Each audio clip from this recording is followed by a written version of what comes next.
morning mga friends. Good morning guys. Bali, nandito tayo sa store ngayon. So, tapos na ako mag-ayos. So, it's time for breakfast. Of course, ang breakfast natin ngayon ay monay.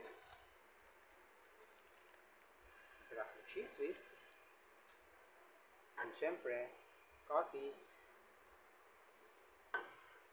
Ganyan lang ang buhay natin sa araw-araw.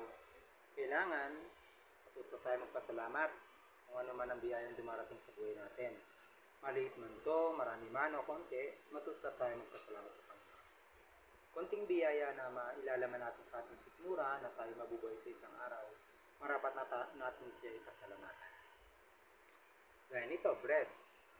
Ang palipas sa gutom na rin to, makakatulong na rin to para maging healthy tayo, para makapagtrabaho tayo ng ayos. Kaya dapat talaga ano man ang nangyayari sa buhay natin, ano man ang nare-receive natin, at ano man natatanggap natin sa araw-araw, ay matutunan tayo magpasalamat sa Panginoon. Kasi lahat po ng biyaya na nanggagaling sa Panginoon na binibigay sa atin sa pang-araw-araw ay para po sa ikagaganda ng ating buhay at para po madugtong at umagaw ang ating buhay. Sabi nga po nila, matuto tayo magpasalamat, matuto tayo tumanggap ano mga pagkakamaling nagawa natin sa buhay. Higit sa lahat, matuto tayong kilalanin ng nag-iisang Diyos. God bless you po. Kain po tayo mga guys. God bless.